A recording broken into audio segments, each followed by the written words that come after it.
ਵਾਹਿਗੁਰੂ ਜੀ ਕਾ ਖਾਲਸਾ ਵਾਹਿਗੁਰੂ ਜੀ ਕੀ ਫਤਿਹ। ਅੱਜ ਸਾਡੇ ਨਾਲ ਮੌਜੂਦ ਨੇ ਜਸਕਰਨ ਸਿੰਘ ਕਾਹਨ ਸਿੰਘ ਵਾਲਾ ਜੋ ਕਿਸਾਨ ਯੂਨੀਅਨ ਅੰਮ੍ਰਿਤਸਰ ਦੇ ਪ੍ਰਧਾਨ ਨੇ ਅਤੇ ਸ਼੍ਰੋਮਣੀ ਅਕਾਲੀ ਦਲ ਅੰਮ੍ਰਿਤਸਰ ਦੇ ਜਨਰਲ ਸਕੱਤਰ ਨੇ। ਅੱਜ ਇਹਨਾਂ ਨੇ ਇੱਕ ਮੀਟਿੰਗ ਕੀਤੀ ਹੈ ਫਾਜ਼ਿਲਕਾ। ਜਾਣਦੇ ਇਹਨਾਂ ਤੋਂ ਕੀ ਪੂਰਾ ਮੁੱਦਾ ਕੀ ਸੀ, ਕੀ ਮੀਟਿੰਗ ਕੀਤੀ ਹੈ। ਪ੍ਰਧਾਨ ਜੀ, ਸਵਾਗਤ ਹੈ ਤੁਹਾਡਾ ਸਾਡੇ TV USA 'ਤੇ। ਵਾਹਿਗੁਰੂ ਜੀ ਖਾਲਸਾ ਵਾਹਿਗੁਰੂ ਜੀ ਫਤਿਹ ਜੀ।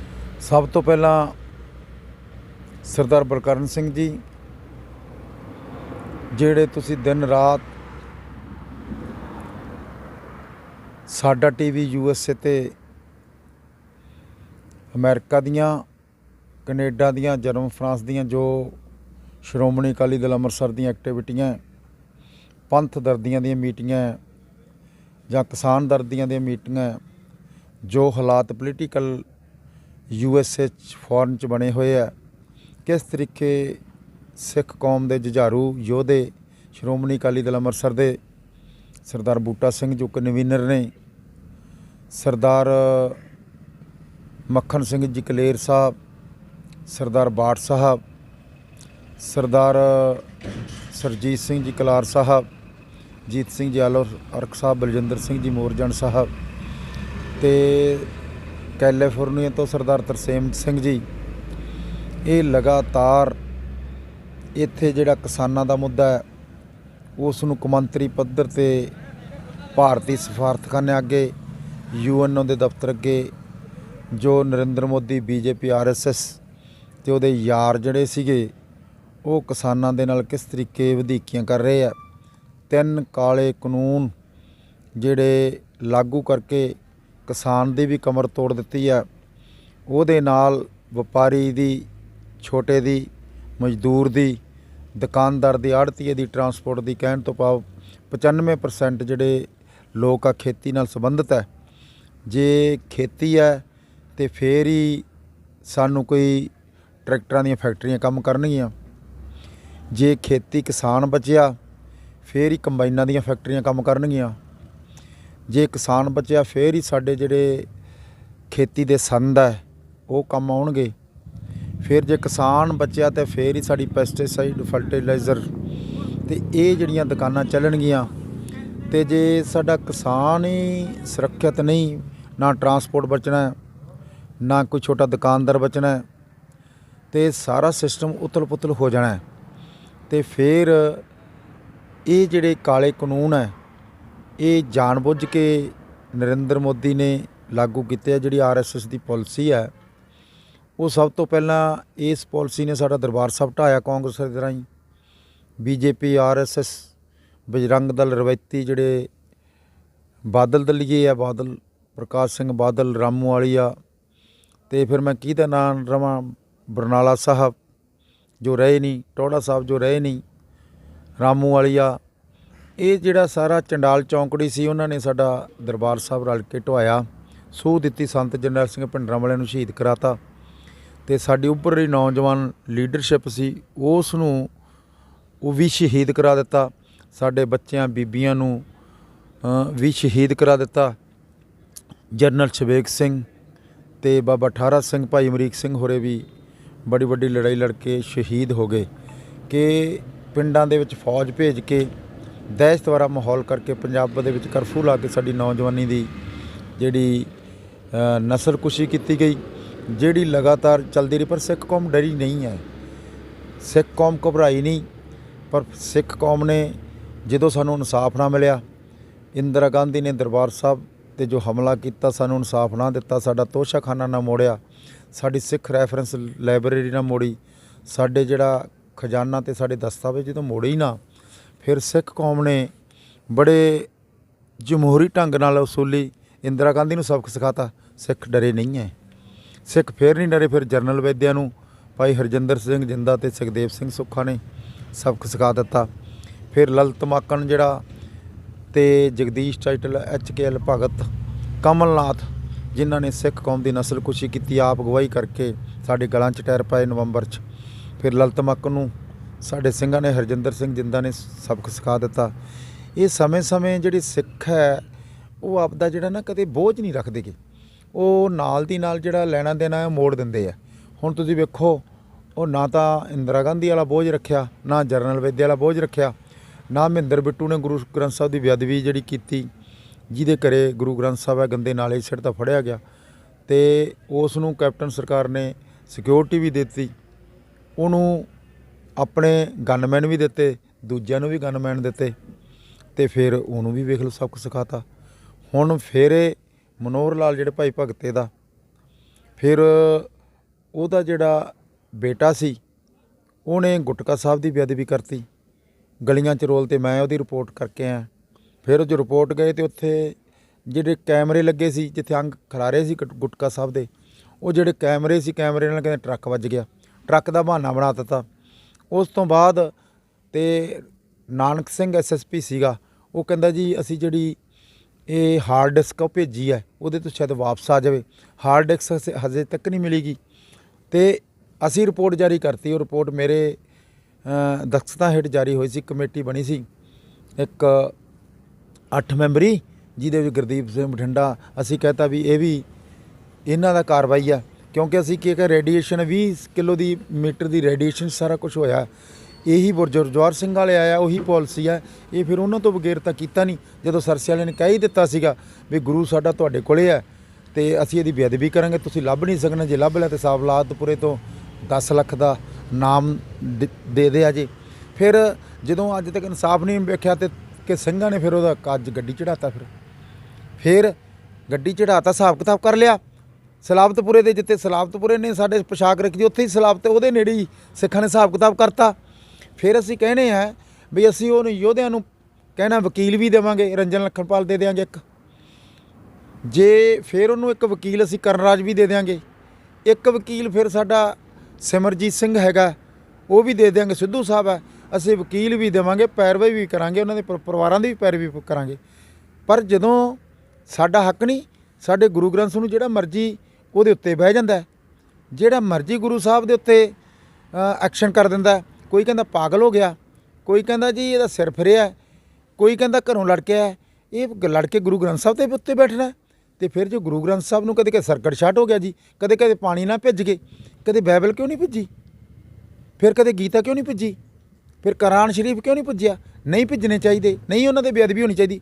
ਫਿਰ ਜਦੋਂ ਉਹਨਾਂ ਦੀ ਬੇਅਦਬੀ ਨਹੀਂ ਹੁੰਦੀ, ਸਾਡੇ 'ਤੇ ਕਿਉਂ ਹੁੰਦੀ ਆ? ਇਹ ਜਾਣਬੁੱਝ ਕੇ RSS ਨਾਗਪੁਰ ਤੋਂ ਤਾਈਆਂ ਤੁਸੀਂ ਲੜੀ ਜੋੜੋ। ਹੁਣ ਵੇਖੋ ਸਰਸੇ ਵਾਲਾ ਸਾਧ ਹੈ, ਇੱਕ ਬੰਦੇ ਨੇ ਬੇਅਦਬੀ ਕਰਤੀ, ਜਦੋਂ ਬੇਅਦਬੀ ਕਰਤੀ, ਬੇਅਦਬੀ ਕਰਨ ਤੋਂ ਬਾਅਦ ਫਿਰ ਜਿਹੜੀ ਸਰਕਾਰ ਹੈ ਉਹਨੂੰ ਚਾਹੀਦਾ ਵੀ ਗੁਰੂ ਤਾਂ ਸਭ ਤੋਂ ਵੱਡਾ ਹੈ, ਗੁਰੂ ਗ੍ਰੰਥ ਸਾਹਿਬ ਤਾਂ ਹਿੰਦੂ ਦਾ ਵੀ ਭਲਾ ਰੋਚਦਾ ਹੈ, ਮੁਸਲਮਾਨ ਈਸਾਈ ਦਾ ਵੀ। ਉਹ ਤਾਂ ਕਹਿੰਦਾ ਅਵਲ ਅੱਲਾ ਨੂਰ ਪਾਇਆ ਕੁਦਰਤ ਦੇ ਸਭ ਬੰਦੇ, ਉਹਨਾਂ ਨੇ ਤਾਂ ਕੁਦਰਤ ਦੇ ਬੰਦੇ ਕੀਤੀ ਹੈ। ਅਤੇ ਸਾਡੇ ਸਿੱਖ ਕੌਮ ਨੇ ਗੁਰੂ ਤੇਗ ਬਹਾਦਰ ਨੇ ਸੀਸ ਦਿੱਤਾ, ਅਤੇ ਫਿਰ BJP ਤੇ ਖੱਟੜ ਦੀ ਸਰਕਾਰ ਨੇ ਉਹਨੇ ਸਰਸੇ ਵਾਲੇ ਨੂੰ ਸਹਿ ਦੇ ਕੇ ਉਹਨੂੰ ਇੱਕ ਦਿਨ ਦੀ ਪਰੋਲ ਕਿਉਂ ਦਿੱਤੀ ਬਈ, ਕਿਉਂ ਕੱਢਿਆ ਬਾਹਰ? ਇਹਦਾ ਮਤਲਬ ਇੱਥੋਂ ਸਾਬਤ ਹੋ ਗਿਆ ਵੀ ਜਿਹੜੀ ਡੇਰਾਬਾਦ ਹੈ ਸਰਸੇ ਵਾਲੇ ਨੂੰ ਇਸੇ ਤਰੀਕੇ ਉਹ CBI ਦੀ ਜਿਹੜੀ ਜਾਂਚ ਸਾਨੂੰ ਨਹੀਂ ਚਾਹੀਦੀ, ਉਹ ਬਾਦਲ ਦੇ ਕੇ ਉਹਨੂੰ ਬਚਾਉਣ ਲਈ CBI ਦੀ ਜਾਂਚ ਠੋਸ ਕੇ ਸਾਨੂੰ ਬੰਦ ਕਰਨਾ ਚਾਹੀਦਾ। ਇਹਦਾ ਮਤਲਬ ਇਹ ਸਾਰਾ ਵਰਤਾਰਾ BJP RSS ਸਿਰਸੇ ਵਾਲੇ ਸਾਹਿਬ ਦੇ ਰਾਹੀਂ, ਭਨਿਆਰੇ ਵਾਲੇ ਦੇ ਰਾਹੀਂ, ਆਸ਼ੂਤੋਸ਼ ਦੇ ਰਾਹੀਂ, ਇਹ ਸਾਰੀਆਂ ਜਿਹੜੀਆਂ ਬੇਅਦਬੀਆਂ ਜਾਣਬੁੱਝ ਕੇ ਇੱਕ ਪੈਲਸੀ, ਇਸੇ ਤਰੀਕੇ ਸਾਡੇ ਬਾਬਿਆਂ ਦੇ ਰਾਹੀਂ, ਸਾਡੇ ਪ੍ਰਚਾਰਕਾਂ ਦੇ ਰਾਹੀਂ ਕੀ ਕਰਕੇ ਬਾਣੀਆਂ ਦੇ ਉੱਤੇ ਕਿੰਤੂ ਕਰਤਾ। ਕਹਿੰਦੇ ਜੀ ਆ 5 ਬਾਣੀਆਂ 'ਚੋਂ ਤਿੰਨ ਬਾਣੀਆਂ ਹੀ ਨਹੀਂ ਗੀਆਂ। ਇਹੋ ਜਿਹਾ ਛੜਯੰਤਰ ਇਹ ਕੀਤਾ ਜਾ ਰਿਹਾ। ਇਹ ਜਿਹੜੇ ਮਹਾਂਪੁਰਸ਼ ਆ ਮੈਨੂੰ ਦੱਸਣ ਏਡੀਆਂ ਨੇ ਗੱਡੀਆਂ ਕਿੱਥੋਂ ਆਉਂਦੀਆਂ? ਇਹ ਰੋਜ਼ ਕਹਿੰਦੇ ਆ ਜੀ ਮੈਂ ਕਿਸੇ ਫਲਾਣੇ ਦੀ ਕੁੜੀ 'ਤੇ ਗਿਆ ਜੀ, ਮੈਂ ਸਾਰੇ ਬੈੱਡ ਵੀ ਦਿੱਤੇ, ਕਹਿੰਦੇ ਜੀ ਬਾਬਾ ਜੀ ਨੇ ਬਿਸਤਰੇ ਵੀ ਦਿੱਤੇ। ਉਹ ਬੈੱਡ 'ਤੇ ਬਿਸਤਰੇ ਰੋਜ਼ ਕਿੱਥੋਂ ਆਉਂਦੇ ਆ? ਫਿਰ ਉਹ ਆਪਦੇ ਅਕਾਊਂਟ ਵਿਖਾਉਣ ਖਾਂ ਵੀ ਇਹ ਪੈਸੇ ਕਿੱਥੋਂ ਆਉਂਦੇ ਆ, ਵੀ ਬੈੱਡਾਂ ਦੇ ਲਈ ਕੋਈ ਅਮਰੀਕਾ 'ਚੋਂ ਆਏਗਾ, ਕੈਨੇਡਾ 'ਚੋਂ ਆਏ ਆ, ਫਿਰ ਇਹ ਆਏ ਕਿੱਥੋਂ ਆ? ਇਹ ਦੱਸਣ। ਹੁਣ ਮੇਰੇ ਕੋਲੋਂ ਤਾਂ ਇੱਕ ਨਹੀਂ ਬਿਸਤਰਾ ਦਿੱਤਾ ਜਾਂਦਾ ਹੈ, ਇਹ ਇੰਨੇ ਬਿਸਤਰੇ ਕਿਵੇਂ ਦੇਈ ਜਾਂਦੇ ਆ? ਇਹ ਇੰਨੇ ਕੀ ਕਿਉਂ ਕਰੀ ਜਾਂਦੇ? ਪੈਸੇ ਆਉਂਦੇ ਕਿੱਥੋਂ ਆ? ਕਿਉਂਕਿ ਇਹ ਪੈਸੇ ਨਾਗਪੁਰ ਤੇ RSS ਤੋਂ ਆ ਰਹੇ ਆ ਕਿ ਇਹਨਾਂ ਨੂੰ ਕਲਾਵੇ 'ਚ ਲੈ ਕੇ ਜਿਹੜੇ ਸਿੱਖ ਆ ਜਿਹੜੇ ਉਹ ਡੇਰਿਆਂ ਨਾਲ ਜੁੜ, ਗੁਰੂ ਨਾਲ ਨਾ ਜੁੜ, ਉਹ ਡੇਰਿਆਂ ਨਾਲ ਜੁੜ ਕੇ ਫਿਰ ਸਿੱਖ ਆਪਣੀ ਮੰਜ਼ਿਲ ਆਜ਼ਾਦ ਸਿੱਖ ਰਾਜ 'ਤੇ ਜਿਹੜਾ ਸੰਤ ਜਰਨੈਲ ਸਿੰਘ ਭਿੰਡਰਾਂ ਨੇ ਕਿਹਾ ਸੀ ਜਿਸ ਦਿਨ ਦਰਬਾਰ ਸਾਹਿਬ 'ਤੇ ਹਮਲਾ ਹੋਵੇਗਾ ਉਸ ਦਿਨ ਖਾਲਿਸਤਾਨ ਦੀ ਨੀਂਹ ਰੱਖੀ ਜਾਵੇਗੀ, ਉਹਦੇ 'ਤੇ ਨਾ ਆ ਸਕਣ। ਇਹ ਸਾਰਾ ਕੁਝ BJP RSS ਕਹਿ ਰਹੀ ਹੈ ਵੀ ਜਿਹੜਾ ਹਿੰਦੂ ਰਾਸ਼ਟਰ ਬਣਾਉਣ ਨੂੰ ਜਾ ਰਹੇ ਹੈ, ਉਹਨਾਂ ਨੇ ਏਜੰਡੇ ਆਪਦੇ ਲਾਗੂ ਕਰਤੇ, ਪਾਲਿਸੀਆਂ ਲਾਗੂ ਕਰਤੀਆਂ। ਬਾਬਾ ਬੰਦਾ ਸਿੰਘ ਬਹਾਦਰ ਦੀ ਸੋਚ ਸੀ ਜਿਹੜੀ ਤੁਹਾਨੂੰ ਜ਼ਮੀਨਾਂ ਦੇ ਮਾਲਕ ਬਣਾਇਆ ਸੀ, ਮਜਾਰੇ ਸੀ, ਹਿੰਦੂ ਮੁਸਲਮਾਨ ਸਾਰੇ ਮਜਾਰੇ ਸੀ, ਘਰ ਵੀ ਸਾਡੇ ਘਰਾਂ ਦੇ ਮਾਲਕ ਨਹੀਂ। ਉਹਨਾਂ ਨੇ ਪਹਿਲੀ ਬਾਦਸ਼ਾਹ ਦੇ ਵਿੱਚ ਤੁਹਾਨੂੰ ਜ਼ਮੀਨਾਂ ਦੇ ਮਾਲਕ ਬਣਾ ਕੇ ਹਿੱਕ ਚੌੜੀਆਂ ਕਰਤੀਆਂ। ਫਿਰ ਮੋਦੀ ਸਾਹਿਬ ਉਹ ਬਾਬਾ ਬੰਦਾ ਸਿੰਘ ਬਹਾਦਰ ਦੀ ਪਾਲਿਸੀ ਨੂੰ ਜ਼ਮੀਨਾਂ ਜਿਹੜੀਆਂ ਖੋਹ ਕੇ ਉਹਨੂੰ ਰੱਦ ਕਰਨਾ ਚਾਹੁੰਦਾ, ਘਸਿਆਰੇ ਬਣਾਉਣਾ ਚਾਹੁੰਦਾ। ਤੇ ਇਹ ਤਾਂ ਜੋ ਸਾਰੇ ਬੰਦੇ ਆਰਥਿਕ ਤੌਰ ਤੇ ਮਾੜੇ ਹੋ ਜਾਣ, ਤੇ ਇਹ ਜੇ ਕਿਸਾਨ ਮਾੜਾ ਹੋ ਗਿਆ ਤੇ ਸਾਰੇ ਬੰਦੇ ਹੋ ਜਾਣਗੇ। ਇਹ ਸਾਰੀਆਂ ਗੱਲਾਂ ਸੋਚਣ ਵਿਚਾਰਾਂ ਵਾਲੀਆਂ ਹੈ। ਇਹ ਮੁੱਦਿਆਂ ਨੂੰ ਲੈ ਕੇ ਜਿਹੜਾ ਆ ਮੋਰਚਾ, ਜਿਹੜਾ ਕਿਸਾਨ ਮੋਰਚਾ ਸ਼ੰਭੂ, ਜਿਹੜਾ ਲਗਾਤਾਰ ਕਿਸਾਨਾਂ ਨੂੰ ਦਰਦ ਨੂੰ ਲੈ ਕੇ, ਮਜ਼ਦੂਰਾਂ ਦੇ ਦਰਦ ਨੂੰ ਲੈ ਕੇ, ਸਾਡੀ ਧੀਆਂ ਭੈਣਾਂ ਦੇ ਦਰਦ ਨੂੰ ਲੈ ਕੇ, ਟਰਾਂਸਪੋਰਟ ਦਾ ਦਰਦ ਲੱਗਿਆ ਸੀ, ਉਹ ਲਗਾਤਾਰ 30 ਸਤੰਬਰ ਤੋਂ ਚੱਲ ਰਿਹਾ।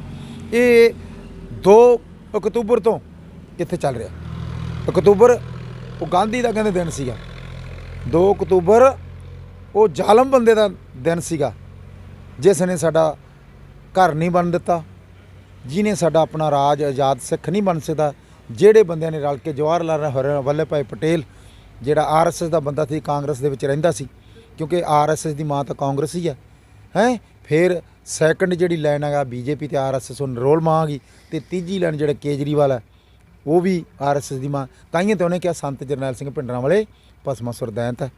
ਤਾਈਆਂ ਤਾਂ ਕਿਹਾ ਮੈਂ ਨਿਰੰਕਾਰੀ ਦਾ ਬੁੱਤ 250 ਫੁੱਟ ਦਾ ਪੰਜਾਬ ਦੀ ਧਰਤੀ 'ਤੇ ਲਊਂ। ਤਾਈਆਂ ਤਾਂ ਹੁਣ ਉਹਨੇ ਕਿਹਾ ਵੀ ਜਿਹੜਾ 1984 ਵਿੱਚ ਜਿਹੜਾ ਕਤਲੇਆਮ ਹੈ, ਉਹ ਕਹਿੰਦਾ ਤਾਂ ਦੰਗੇ ਹੋਏ। ਦੰਗੇ ਤਾਂ ਬਰਾਬਰ ਧਿਰਾਂ ਦੀ ਲੜਾਈ ਹੋਏ ਤੇ ਫਿਰ ਉਹ ਤਾਂ ਕਤਲੇਆਮ ਹੋਇਆ। ਪਹਿਲਾਂ ਕਤਲੇਆਮ ਨੂੰ ਦੰਗੇ ਦੱਸੇ, ਫਿਰ ਕਹਿੰਦਾ ਵੀ ਇਹਦੇ 'ਚ ਕਾਂਗਰਸ ਦਾ ਕੋਈ ਕਲੀਨ ਚਿਟ ਨਹੀਂ। ਇਹਦਾ ਮਤਲਬ ਕਾਂਗਰਸ ਨੂੰ ਵੀ ਕਲੀਨ ਚਿਟ ਦੇ ਗਿਆ, ਜਗਦੀਸ਼ ਟਾਈਟਲਰ ਨੂੰ ਵੀ ਦੇ ਗਿਆ, ਅਚਕਲ ਭਗਤ ਨੂੰ ਵੀ ਦੇ ਗਿਆ, ਕਮਲਨਾਥ ਨੂੰ ਦੇ ਗਿਆ, ਸਾਰਿਆਂ ਨੂੰ ਕਲੀਨ ਚਿਟ ਦੇ ਗਿਆ। ਕਿਉਂ ਦਿੱਤੀ? ਕਿਉਂਕਿ ਸਿੱਖਾਂ ਦੀ ਗੱਲ ਸੀ, ਸਿੱਖਾਂ ਦੀ ਅਣਖ ਦੀ ਗੱਲ ਸੀ। ਕੇਜਰੀਵਾਲ ਦੇ ਘਰ ਨੂੰ ਥੋੜ੍ਹੀ ਹੱਥ ਪਿਆ, ਨਾ ਕੇਜਰੀਵਾਲ ਦੇ ਪਰਿਵਾਰ ਨੂੰ ਹੱਥ ਪਿਆ, ਨਾ ਕੇਜਰੀਵਾਲ ਦੇ ਕਿਸੇ ਗ੍ਰੰਥ ਨੂੰ ਹੱਥ ਪਿਆ। ਹੱਥ ਤਾਂ ਸਾਡੇ ਗ੍ਰੰਥ ਨੂੰ ਪਿਆ ਨਾ, ਦਰਬਾਰ ਤਾਂ ਸਾਡਾ ਢਾਇਆ, ਕੇਜਰੀਵਾਲ ਦਾ ਕੀ ਢਾਇਆ? ਕੇਜਰੀਵਾਲ ਤਾਂ ਕੱਖ ਨਹੀਂ ਢਾਇਆ।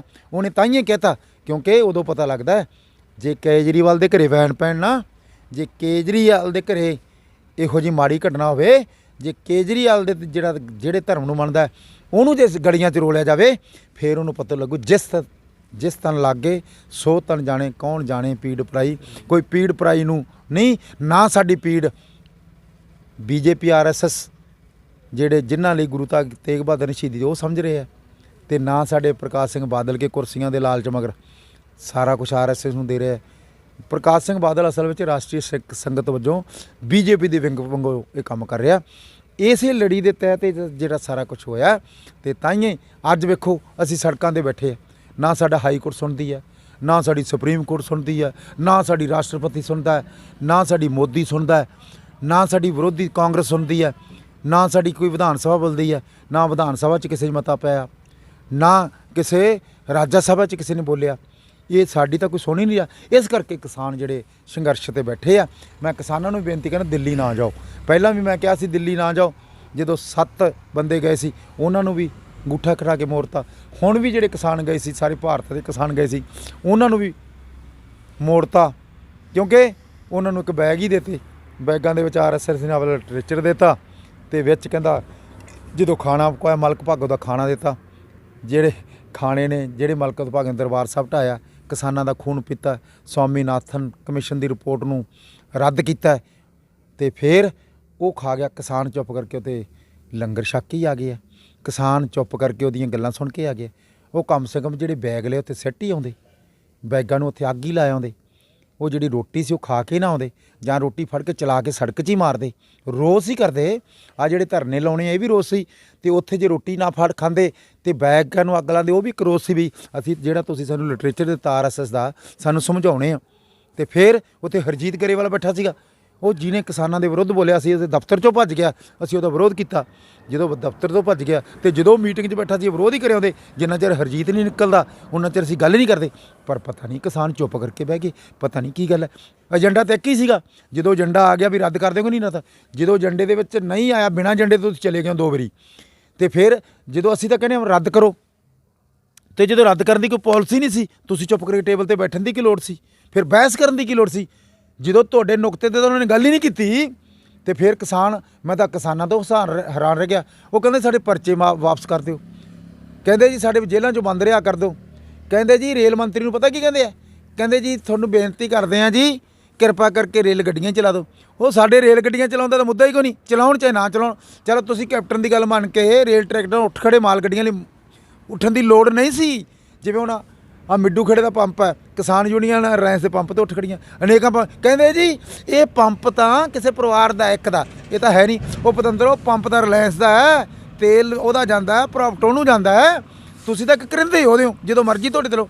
ਇਸ ਕਰਕੇ ਕਰਿੰਦੇ ਜਿਹੜੇ ਕੀ ਕਰ ਰਹੇ ਆ ਅੱਜ, ਕਰਿੰਦੇ ਇਹ ਸਾਰਾ ਕੁਝ ਕਰ ਰਹੇ ਆ। ਇਹ ਜਿੰਨਾ ਸਾਰਾ ਕੁਝ ਜਿੰਨਾ ਨਹੀਂ ਕਰਦੇ, ਤੇ ਫਿਰ ਹੁਣ ਕਿਸਾਨ ਜਥੇਬੰਦੀਆਂ ਰੋਕਿਆ ਸੀ, ਉਹ ਨਹੀਂ ਰੁਕੀਆਂ। ਹੁਣ ਫਿਰ ਇਹ ਕਹਿੰਦੇ ਅਸੀਂ ਟਰੈਕਟਰ ਲੈ ਕੇ ਜਾਣਾ ਜੀ। ਕਿੱਧਰ ਜਾਣਾ? ਕਹਿੰਦਾ ਉੱਥੇ ਆਹ ਬੈਰੀਕੇਡ ਇੱਥੇ ਰੋਕ ਦੇਣਾ, ਜਾਂ ਤਾਂ ਗਰੀਲਾ ਵਾਰ ਨਾਲ ਚੱਲੋ ਖਾਂ। ਮੈਂ ਕਿਸਾਨ ਜਥੇਬੰਦੀਆਂ ਨੂੰ ਕਹਿਣਾ ਕਿ ਹੁਣ ਹੋਸ਼ ਬਚਾਓ, ਲੋਕਾਂ ਨੂੰ ਮੂਰਖ ਨਾ ਬਣਾਓ, ਅਸੀਂ ਤਾਂ ਤੁਹਾਡੇ ਨਾਲ ਹੀ ਆ। ਕਹਿੰਦਾ ਤੁਸੀਂ ਮੀਟਿੰਗ ਦੇ ਵਿੱਚ ਭਾਰਤੀ ਜਨਤਾ ਪਾਰਟੀ ਦੀ ਕਿਸਾਨ ਯੂਨੀਅਨ ਤੋਂ ਬਿਠਾ ਲਿਆ, RSS ਦੀ ਕਿਸਾਨ ਯੂਨੀਅਨ ਨੂੰ ਬਿਠਾ ਲਿਆ, ਤੁਸੀਂ ਕਾਂਗਰਸ ਦੀ ਕਿਸਾਨ ਯੂਨੀਅਨ ਵਿੱਚ ਬਿਠਾ ਲਿਆ, ਤੁਸੀਂ ਬਾਦਲ ਦੀ ਲੱਖੋਵਾਲ ਨੂੰ ਬਿਠਾ ਲਿਆ, ਤੁਸੀਂ ਕਾਮਰੇਡਾਂ ਦੀਆਂ ਜਿਹੜੀਆਂ ਜਥੇਬੰਦੀਆਂ ਸੀ ਉਹਨਾਂ ਨੂੰ ਬਿਠਾ ਲਿਆ, ਤੇ ਫਿਰ ਤੁਸੀਂ ਜਿਹੜੀ ਸਿੱਖਾਂ ਦੀ ਜਥੇਬੰਦੀ ਸੀ, ਪੰਜਾਬ ਦੀ ਜਥੇਬੰਦੀ ਸੀ ਕਿਸਾਨ ਯੂਨੀਅਨ ਅੰਮ੍ਰਿਤਸਰ, ਉਹਨੂੰ ਤਾਂ ਬਿਠਾਇਆ ਨਹੀਂ। ਇਹਦਾ ਮਤਲਬ ਤੁਸੀਂ ਸਾਰੇ ਉਹ ਬੰਦੇ ਉੱਥੇ ਗਏ ਆ ਜਿਨ੍ਹਾਂ ਨੇ ਦਰਬਾਰ ਸਾਹਿਬ ਢਵਾਇਆ ਸੀ, ਉਹ ਬੰਦੇ ਉਹ ਸੋਚ ਉੱਥੇ ਗਈ ਆ, ਉੱਥੇ ਇਕੱਠੀ। ਜਿਹੜੀ ਕਿਸਾਨ ਯੂਨੀਅਨ ਭਾਰਤੀ ਲੱਗਦਾ ਉਹ ਤਾਂ ਫਿਰ ਭਾਰਤ ਦੀ ਬੋਲੀ ਬੋਲੂਗਾ ਨਾ। ਤੇ ਇਸ ਕਰਕੇ ਭਾਰਤੀ ਕਿਸਾਨ ਯੂਨੀਅਨ ਤੁਹਾਨੂੰ ਇਨਸਾਫ ਕਿਵੇਂ ਦੇ ਦੂਗੀ ਜਦੋਂ ਭਾਰਤ ਨੇ ਨਹੀਂ ਇਨਸਾਫ ਦਿੱਤਾ, ਭਾਰਤ ਦੇ ਕਾਨੂੰਨ ਨੇ ਨਹੀਂ ਦਿੱਤਾ, ਸੰਵਿਧਾਨ ਨੇ ਨਹੀਂ ਦਿੱਤਾ, ਭਾਰਤੀ ਲੋਕਾਂ ਨੇ ਨਹੀਂ ਕੀਤਾ, ਭਾਰਤੀ ਮੀਡੀਆ ਨੇ ਨਹੀਂ ਤੁਹਾਨੂੰ ਇਨਸਾਫ ਦਿੱਤਾ, ਤੇ ਭਾਰਤੀ ਕਿਸਾਨ ਯੂਨੀਅਨ ਸਵਾਲ ਇਨਸਾਫ ਦੇ ਜੂਗੀ। ਹੁਣ ਕਿਸਾਨ ਜਥੇਬੰਦੀ ਨੂੰ ਕਹਿਣਾ ਕਿ ਆਪਦੀ ਯੂਨੀਅਨ ਨੂੰ ਭਾਰਤੀ ਲਾ ਲਓ। ਜਿੰਨਾ ਚਿਰ ਭਾਰਤੀ ਨਹੀਂ ਨਾ ਲਾਉਂਦੇ ਇਹਨੂੰ, ਜਾਂ ਤਾਂ ਤੁਸੀਂ ਕਹਦੇ ਹੋ ਖਾਲਿਸਤਾਨੀ ਯੂਨੀਅਨ ਲਿਖ ਲਓ, ਜਾਂ ਇਹਨੂੰ ਲਿਖ ਲਓ ਤੁਸੀਂ ਪੰਜਾਬ ਯੂਨੀਅਨ ਲਿਖ ਲਓ, ਜਾਂ ਤੁਸੀਂ ਇਹਨੂੰ ਪੰਜਾਬੀ ਯੂਨੀਅਨ ਲਿਖੋ, ਜਾਂ ਇਹਨੂੰ ਕਿਸਾਨ ਯੂਨੀਅਨ ਇਕੱਲੀ ਲਿਖ ਲਓ। ਤੇ ਫਿਰ ਭਾਈ ਇਹ ਲਿਖਣ ਦੀ ਲੋੜ ਹੈ। ਹੁਣ ਸਬਕ ਤਾਂ ਸਿੱਖੋ। ਖੋਤਾ ਇੱਕ ਇਹੋ ਜਿਹਾ ਜਾਨਵਰ ਹੈ, ਆਪਾਂ ਕਹਿੰਦੇ ਮੂਰਖ ਹੈ, ਜੇ ਖੋਤਾ ਇੱਕ ਵੱਟ ਤੋਂ ਡਿੱਗ ਪਿਓ ਕਦੇ ਨਹੀਂ ਚੜ੍ਹਦਾ, ਜਿੰਨਾ ਮਰਜ਼ੀ ਲੋੜ ਲੈ ਲਓ ਖੋਤਾ ਉਸ 'ਤੇ ਨਹੀਂ ਚੜ੍ਹਦਾ। ਤੇ ਅਸੀਂ ਕੀ ਗੱਲ ਬਈ ਇਹ ਇੱਕ ਜਾਨਵਰ ਤੋਂ ਵੀ ਭੈੜੇ ਹੋ ਗਿਆ, ਅਸੀਂ ਵਾਰੀ ਦਿੱਲੀ ਬਣੀ ਝਾਕੀ ਜਾਂਦੇ ਹਾਂ। ਇਸ ਕਰਕੇ ਅਸੀਂ ਡੱਬ ਵਾਲੀ ਕਿਸਾਨ ਮੋਰਚਾ ਡੱਬ ਵਾਲੀ 'ਚ ਬੈਠੇ ਹਾਂ। ਤੇ ਜਿਹੜੀ ਇੱਥੋਂ ਮੈਨੂੰ ਲੱਗਦਾ 216 ਕਿਲੋਮੀਟਰ ਦਿੱਲੀ ਹੈ, ਤੇ ਫਿਰ ਵਾਹਗਾ ਕਿੰਨਾ ਜੀ ਇੱਥੋਂ? ਦਿੱਲੀ 333 ਹਾਂ, ਇੱਥੋਂ 333 ਕਿਲੋਮੀਟਰ ਤਾਂ ਦਿੱਲੀ ਆ, 216 ਇੱਥੋਂ ਵਾਹਗਾ, 216 ਕਿਲੋਮੀਟਰ ਇੱਥੋਂ ਵਾਹਗਾ। ਹੁਣ ਤੁਸੀਂ ਦੱਸੋ ਵੀ 333 ਜ਼ਿਆਦਾ ਹੁੰਦਾ ਕਿ 216? ਕੋਈ ਸਿਆਣਾ ਬੰਦਾ ਜਦੋਂ ਫਰਜ਼ ਕਰੋ ਜੀ ਸਫ਼ਰ ਕਰਨਾ ਹੋਵੇ ਵੀ ਕਿਸਾਨਾਂ ਦਾ ਫਾਇਦਾ ਹੁੰਦਾ ਹੋਵੇ, ਤੇ ਉਹ 333 'ਚ ਲੈ ਕੇ ਜਾਊਗਾ ਕਿ 216 'ਚ ਲੈ ਕੇ ਜਾਊਗਾ? ਮੋਦੀ ਤਾਂ ਕਹਿੰਦਾ ਤੇਰੇ ਲਈ ਬਾਰਡਰ ਬੰਦ ਆ, ਤੇ ਪਾਕਿਸਤਾਨ ਸਾਡਾ ਭਰਾ ਪਤਾ ਕੀ ਕਹਿੰਦਾ, ਤੁਹਾਡੇ ਲਈ ਬਾਰਡਰ ਖੁੱਲ੍ਹੇ ਆ ਹੈ। ਤੇ ਫਿਰ ਜੇ ਬੰਗਲਾਦੇਸ਼ ਦਾ ਬਾਰਡਰ ਖੁੱਲ੍ਹਿਆ, ਨੇਪਾਲ ਦਾ ਖੁੱਲ੍ਹਿਆ, ਉੱਥੇ ਵਪਾਰ ਹੋ ਰਿਹਾ, ਤੇ ਫਿਰ ਸਾਡਾ ਬਾਰਡਰ ਕਿਉਂ ਨਹੀਂ ਖੁੱਲ੍ਹਦਾ? ਤੇ ਫਿਰ ਅਸੀਂ ਕਿਉਂ ਨਹੀਂ ਜਾਂਦੇ? ਫਿਰ ਵਾਹਗਾ ਵੀ ਖੁੱਲ੍ਹਣਾ ਚਾਹੀਦਾ ਹੈ, ਸਾਡਾ ਸੈਣੀ ਵਾਲਾ ਵੀ ਖੁੱਲ੍ਹਣਾ ਚਾਹੀਦਾ, ਸੁਲੇਮਾਨ ਕੀ ਖੁੱਲ੍ਹਣਾ, ਰਾਜਸਥਾਨ ਦਾ ਬਾਰਡਰ ਸੁਲੇਮਾਨ ਕੀ ਵੀ ਖੁੱਲ੍ਹਣਾ ਚਾਹੀਦਾ, ਹਿੰਦੂਮਲ ਵੀ ਕੋਟ ਖੁੱਲ੍ਹਣਾ ਚਾਹੀਦਾ, ਅਨੂਪਗੜ੍ਹ ਵੀ ਖੁੱਲ੍ਹਣਾ ਚਾਹੀਦਾ।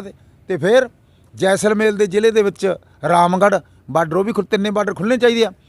ਫਿਰ ਸਾਡੇ ਹਿੰਦੂਮਲ ਕੋਟ ਆ, ਉੱਥੇ ਤਾਂ ਅਰਦਾਸ ਕਰਨਗੇ ਸਾਰੇ ਰਾਜਸਥਾਨ ਵਾਲੇ ਕਿ ਇਹ ਵੀ ਬਾਰਡਰ ਖੁੱਲ੍ਹੇ, ਕਿ ਅਸੀਂ ਇਸੇ ਤਰੀਕ 29 ਤਰੀਕ ਨੂੰ ਇਸ ਬਾਰਡਰ 'ਤੇ ਸੁਲੇਮਾਨ ਕੀ ਅਰਦਾਸ ਕਰਾਂਗੇ, ਇਕੱਠ ਕਰਨ, ਹੇ ਸੱਚੇ ਪਾਤਸ਼ਾਹ ਕਿਰਪਾ ਕਰ, ਸਾਡਾ ਬਾਰਡਰ ਖੋਲ, ਤੂੰ ਬਲ ਬਖਸ਼। ਕਿਉਂ ਅਰਦਾਸ ਆਉਂਦੀ ਹੈ? ਅਰਦਾਸ ਦੇ ਵਿੱਚ ਐਡੀ ਵੱਡੀ ਸ਼ਕਤੀ ਆ।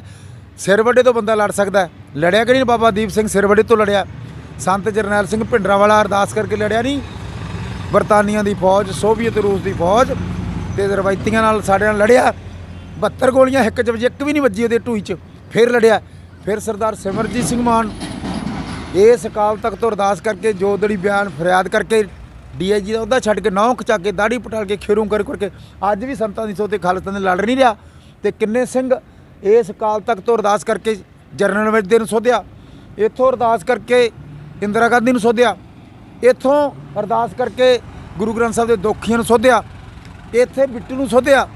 ਇਸੇ ਕਰਕੇ ਰਾਤ ਜਿਹੜੇ ਕੱਲ੍ਹ ਸਰਸੇ ਵਾਲੇ ਨੇ ਜਿਹੜੀ ਗੁਟਕਾ ਸਾਹਿਬ ਦੀ ਬੇਅਦਬੀ ਕੀਤੀ, ਉਹਨਾਂ ਨੂੰ ਸੋਧਿਆ। ਇਹ ਸਾਰਾ ਕੁਝ ਸਿੱਖ ਹਿਸਾਬ ਕਿਤਾਬ ਤਾਂ ਲੈਂਦੇ ਆ। ਅਰਦਾਸ ਕਿੱਥੋਂ? ਗੁਰੂ ਗ੍ਰੰਥ ਸਾਹਿਬ ਤੋਂ। ਇਹ ਜਿਹੜੀ ਅਰਦਾਸ ਹੈ, ਅਰਦਾਸ ਕਰਕੇ ਹੀ ਮਹਾਰਾਜਾ ਰਣਜੀਤ ਸਿੰਘ ਨੇ ਅਟਕ ਦਰਿਆ ਜਿਹੜਾ ਪਾਰ ਕਰ ਲਿਆ ਸੀਗਾ। ਅਰਦਾਸ ਕਰਕੇ ਇਸ ਖਾਲਸਾ ਰਾਜ ਬਣਿਆ। ਅਰਦਾਸ ਕਰਕੇ ਬਾਬਾ ਬੰਦਾ ਸਿੰਘ ਬਹਾਦਰ ਨੇ ਸਰਹੰਦ ਦੀ ਟਿਟਣ ਖੜਕਾਈ ਹੈ।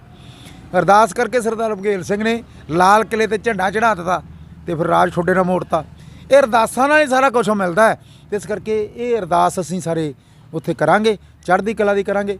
ਤੇ ਪਰ ਫਿਰ ਵੀ ਜਿਹੜੀ ਕਿਸਾਨ ਜਥੇਬੰਦੀਆਂ 26 ਤਰੀਕ ਨੂੰ ਜਾ ਰਹੀਆਂ, ਅਸੀਂ ਡੱਬ ਵਾਲੀ ਬਾਰਡਰ ਤੇ ਜਿਹੜੇ ਸਾਡੇ ਜਸਵਿੰਦਰ ਸਿੰਘ ਤੇ ਬਲਕਰਨ ਸਿੰਘ ਹੋਰਾਂ ਨੇ ਇਹ ਮੋਰਚਾ ਸੰਭਾਲਿਆ ਵਾ, ਇਹ ਫਿਰ ਇੱਥੇ ਭਾਈ ਇਹਨਾਂ ਨੂੰ ਚਾਹ ਪਾਣੀ ਪਿਉਣਗੇ ਤੇ ਇਹਨਾਂ ਦੀ ਸੇਵਾ ਜ਼ਰੂਰ ਕਰਨਗੇ, ਪਰ ਦਿੱਲੀ ਨਹੀਂ ਜਾਣਗੇ। ਕਿਉਂਕਿ ਜੇ ਕਿਤੇ ਤੁਸੀਂ ਸਾਨੂੰ ਪਹਿਲਾਂ ਸੱਦਿਆਂ ਦਾ ਭਰਾ ਸਮਝਿਆ ਹੁੰਦਾ, ਫਿਰ ਅਸੀਂ ਪਾਲਿਸੀ ਬਣਾਉਂਦੇ ਤੁਹਾਡੇ ਨਾਲ। ਜਦੋਂ ਡਿਬੇਟ ਦੇ ਵਿੱਚੋਂ ਤੁਹਾਡੀ ਬੈਠ ਕੇ ਟੇਬਲ ਤੇ ਗੱਲ ਨਿਕਲਦੀ ਤੇ ਸਾਡੀ ਰਾਏ ਮੰਨੀ ਜਾਂਦੀ, ਤਾਂ ਫਿਰ ਤਾਂ ਭਾਈ ਜਦੋਂ ਸਾਡੀ ਰਾਏ ਨਹੀਂ ਲਈ, ਪਰ ਅਸੀਂ ਤੁਹਾਡੀ ਸੇਵਾ ਜ਼ਰੂਰ ਕਰਾਂਗੇ। ਜੇ ਕਿਤੇ ਭਾਈ ਸਾਹਿਬ ਉੱਥੇ ਖੱਟੜ ਹੋਰਾਂ ਨੇ ਤੁਹਾਡੇ ਤੇ ਲਾਠੀ ਚਾਰਜ ਕਰਤਾ, ਤੁਹਾਡੇ ਕੋਈ ਗਿੱਟੇ ਗਿੱਟੇ ਤੇ ਲਾਤੀ, ਫਿਰ ਅਸੀਂ ਭਾਈ ਕਨ੍ਹਈਆ ਰੋਲ ਕਰਕੇ ਤੁਹਾਨੂੰ ਮੱਲਮ ਪੱਟੀ ਵੀ ਕਰਾਂਗੇ, ਤੁਹਾਨੂੰ ਹਸਪਤਾਲ 'ਚ ਵੀ ਦਾਖਲ ਕਰਾਵਾਂਗੇ, ਤੇ ਤੁਹਾਡਾ ਪਰਚੇ ਦੀ ਪੈਰਵਾਈ ਕਰਾਂਗੇ, ਤੁਹਾਨੂੰ ਵਕੀਲ ਵੀ ਦੇਵਾਂਗੇ, ਤੇ ਤੁਹਾਨੂੰ ਸਾਰਾ ਕੁਝ ਦੇਵਾਂਗੇ। ਜੋ ਸਾਡਾ ਫਰਜ਼ ਹੈ ਉਹ ਅਸੀਂ ਕਰਾਂਗੇ।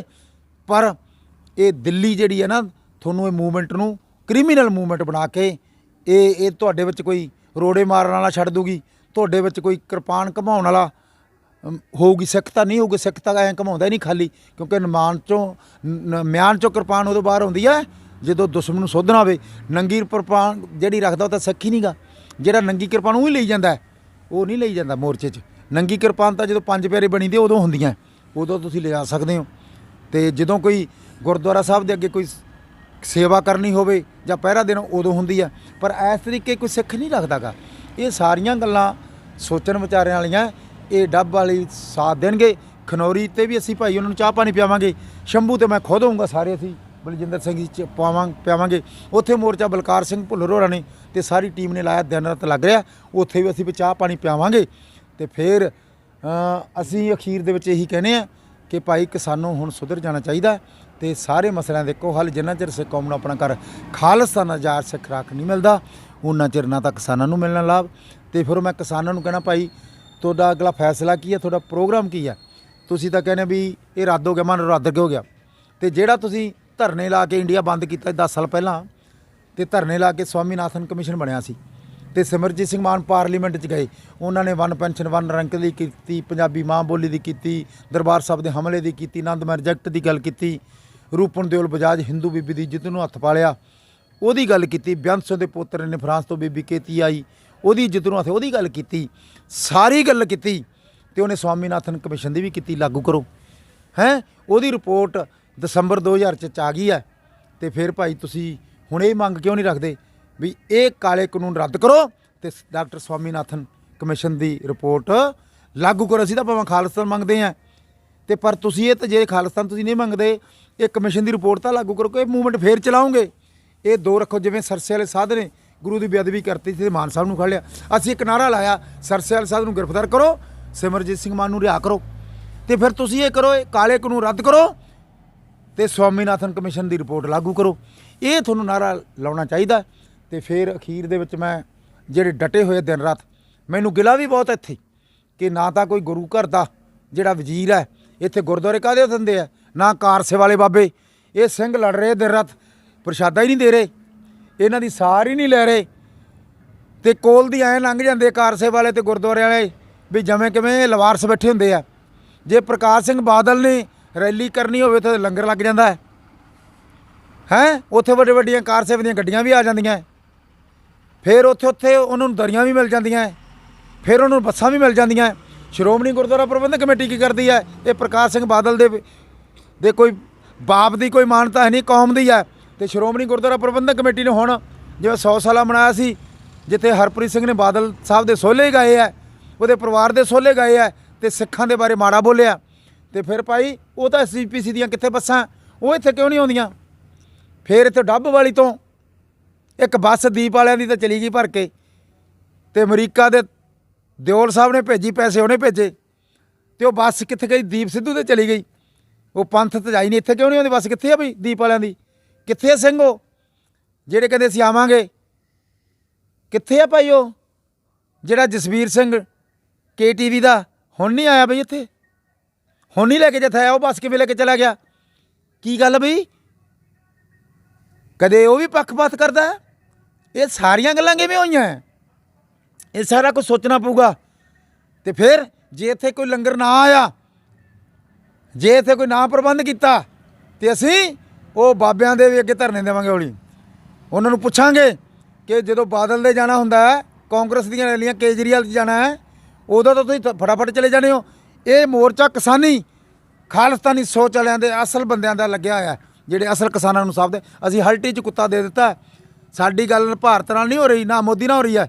ਅਸੀਂ ਇਹ ਗੱਲ ਕਰਨ, ਜੀ ਸਦਕੇ ਕਰਨ, ਪਰ ਜਦੋਂ ਕਿਤੇ ਡੋਲਣ ਲੱਗੇ ਉਦੋਂ ਅਸੀਂ ਸਬਕ ਸਿਖਾਵਾਂਗੇ। ਅਸੀਂ ਇਹਨਾਂ ਨੂੰ ਕਹਿੰਦੇ ਕਿਸਾਨ ਯੂਨੀਅਨ, ਜੇ ਮਸਲਾ ਨਾ ਹੱਲ ਹੋਇਆ ਫਿਰ ਕਿਸਾਨ ਯੂਨੀਅਨ ਅੰਮ੍ਰਿਤਸਰ ਨਾਲ ਗੱਲ ਕਰਿਆ ਜੇ, 15 ਦਿਨਾਂ ਦੇ ਵਿੱਚ ਮੋਦੀ ਨੂੰ ਟੇਢਾ ਕਰ ਦੇਂਗੇ। ਉਹ ਦੱਸਾਂਗੇ ਪਾਲਿਸੀ 15 ਦਿਨਾਂ ਵਿੱਚ ਮੋਦੀ ਨੂੰ ਟੇਢਾ ਕਰਕੇ, ਤੇ ਤੁਹਾਡੀਆਂ ਗੱਲਾਂ ਮੰਨਣੀਆਂ ਪੈਣਗੀਆਂ ਤੇ ਜਮਹੂਰੀ ਢੰਗ ਦੇ ਨਾਲ ਫਿਰ ਸਾਡੇ ਮਗਰ ਚੱਲਣਾ ਪਊਗਾ। ਹੁਣ ਤਾਂ ਤੁਸੀਂ ਅੱਗੇ ਲਏ ਹੋ, ਅਸੀਂ ਚੱਲ ਹੀ ਰਹੇ ਤੁਹਾਡੇ ਮਗਰ ਹੈ, ਬਿਨਾਂ ਬੁਲਾਇਆ ਤੁਹਾਡੇ ਨਾਲ ਚੱਲ ਰਹੇ ਹਾਂ। ਤੁਸੀਂ ਸਟੇਜਾਂ 'ਤੇ ਤੁਸੀਂ ਨਹੀਂ ਬੋਲਣ ਦਿੰਦੇ, ਕਹਿੰਦੇ ਸਿਆਸਤ ਆ ਜੀ। ਸਟੇਜਾਂ 'ਤੇ ਕਿਸਾਨ ਯੂਨੀਅਨ ਇਕੱਠਾਂ 'ਚ ਤੁਸੀਂ ਕਹਿੰਦੇ ਸਿਆਸਤ ਆ ਜੀ। ਤੁਸੀਂ ਸਿਆਸਤ ਨਹੀਂ ਕਰਦੇ, ਤੁਸੀਂ ਸਾਨੂੰ ਬੋਲਣਾ ਬੰਦ ਕਰਕੇ ਸਿਆਸਤ ਕਰਦੇ ਹੋ। ਤੁਸੀਂ ਵੀ ਸਿਆਸਤ ਕਰਦੇ ਹੋ। ਤੁਸੀਂ ਦੱਸੋ, ਕਾਮਰੇਡ ਨੂੰ ਵੋਟਾਂ ਪਾਉਂਦੇ ਆ, ਲੱਖੋਵਾਲ ਬਾਦਲ ਨੂੰ ਵੋਟਾਂ ਪਾਉਂਦਾ, ਤੇ ਫਿਰ ਦੂਜੇ ਆਪਣੇ ਜਿਹੜੇ ਕੁਛ ਧਿਰਾਂ ਜਿਹੜੀਆਂ ਚੱਪੜ ਚਿੜੀ ਉਰੇ ਬੈਠੇ ਦੀਪ, ਉਹ ਆਮ ਆਦਮੀ ਪਾਰਟੀ ਨੂੰ ਵੋਟਾਂ ਪਾਉਂਦੀਆਂ। ਤੇ ਫਿਰ ਜੇ ਤੁਸੀਂ ਵੋਟਾਂ ਪਾਉਣੇ ਨਾਲ ਲੱਸੀ ਨੂੰ ਜਾਂਦੇ ਹੋ, ਕੁੱਜਾ ਲਿਖਾਉਣੇ ਹੋ। ਅਸੀਂ ਲੱਸੀ ਨੂੰ ਵੀ ਜਾਂਦੇ ਹਾਂ ਤੇ ਕੁੱਜਾ ਕਦੇ ਲੋਕਾਂ ਅਸੀਂ ਕਹਿੰਦੇ ਵੀ ਅਸੀਂ ਸਿਆਸੀ ਹਾਂ, ਅਸੀਂ ਮੀਰੀ ਪੀਰੀਆਂ, ਸਾਡਾ ਰਾਜ ਚਾਹੀਦਾ। ਉਹ ਇੱਕ ਪਾਸੇ ਤਾਂ ਕਹਿੰਦੇ ਤੁਸੀਂ ਸਿਆਸਤ ਜਿਹੜੀ ਨਹੀਂ ਕਰਨੀ ਚਾਹੀਦੀ, ਉਹ ਸਿਆਸਤ ਨੇ ਤਾਂ ਤੁਹਾਨੂੰ ਸੜਕ 'ਤੇ ਬਿਠਾਇਆ। ਜੇ ਤੁਹਾਡੇ ਕੋਲ ਸਿਆਸਤ ਹੁੰਦੀ, ਕਿਸਾਨਾਂ ਦੇ ਕਾਲੇ ਕਾਨੂੰਨ ਲਾਗੂ ਹੁੰਦੇ। ਜੇ ਸਿਆਸਤ ਹੁੰਦੀ, ਦਰਬਾਰ ਸਾਹਿਬ ਢਾਹ ਦਿੰਦਾ, ਤੁਹਾਡੇ ਗਲਾਂ 'ਚ ਟਾਇਰ ਪਾ ਜਾਂਦੇ, ਤੁਹਾਡੀ ਧੀਆਂ ਭੈਣਾਂ ਦੀਆਂ ਬੇਪਤੀਆਂ ਹੋ ਜਾਂਦੀਆਂ। ਮੋਦੀ 60,000 ਸਿੱਖ ਕਿਸਾਨਾਂ ਦੇ ਜੜਾ ਕਰ ਦਿੰਦਾ। ਜੇ ਤੁਹਾਡੇ ਕੋਲੇ ਸਿਆਸਤ ਹੁੰਦੀ, ਮੋਦੀ ਕਾਲੇ ਕਾਨੂੰਨ ਨਹੀਂ ਸੀ ਕਰਦਾ, ਫਿਰ ਮੋਦੀ ਨੇ ਸੜਕ 'ਤੇ ਬੈਠਣਾ ਸੀ ਤੇ ਤੁਸੀਂ ਰਾਜ ਦੀ ਗੱਦੀ 'ਤੇ ਬੈਠਣਾ ਸੀ। ਇਹਦਾ ਮਤਲਬ ਤੁਸੀਂ ਕੀ ਕਰ ਰਹੇ ਹੋ ਕਿ ਸਿਆਸਤ ਨਹੀਂ ਕਰਨੀ, ਦੋ ਤੁਸੀਂ ਇੱਕ ਤੀਰ ਨਾਲ ਮਾਰ ਰਹੇ ਹੋ। ਇੱਕ ਤਾਂ ਹਰਗੋਬਿੰਦ ਪਾਤਸ਼ਾਹ ਦੀ ਜਿਹੜੀ ਸੋਚ ਆ ਮੀਰੀ ਪੀਰੀ ਦੀ, ਜਿਹੜਾ 1608 ਸਾਨੂੰ ਮੀਰੀ ਪੀਰੀ ਦੇ ਨਾਲ ਜੋੜਿਆ, ਧਰਮ ਤੇ ਸਿਆਸਤ, ਉਹਨੂੰ ਤੋੜ ਰਹੇ ਹੋ। ਨਾਲੇ ਆਰਐਸ ਨੂੰ ਖੁਸ਼ ਕਰ ਰਹੇ ਹੋ, ਨਾਲੇ ਇੱਕ ਪਾਲਿਸੀ ਸੈਂਟਰ ਦੀ ਨੂੰ ਲਾਗੂ ਕਰ ਰਹੇ ਹੋ। ਤੇ ਫਿਰ ਮੀਰੀ ਪੀਰੀ ਲਾਗੂ ਹੋ ਗਈ ਤੇ ਅਸੀਂ ਤਾਂ ਕਹਿੰਦੇ ਮੀਰੀ ਪੀਰੀ ਲਾਗੂ। ਆ ਸਿੱਖੀ ਆ ਜਿਹੜੇ ਗੁਰੂ ਹਰਗੋਬਿੰਦ ਪਾਤਸ਼ਾਹ ਦੀ ਸੋਚ ਨੂੰ ਲੈ ਕੇ ਚੱਲੇ ਹੋਏ ਆ। ਸੋ ਫਿਰ ਵੀ ਦੇਰ ਆਏ ਦਰੁਸਤ ਆਏ।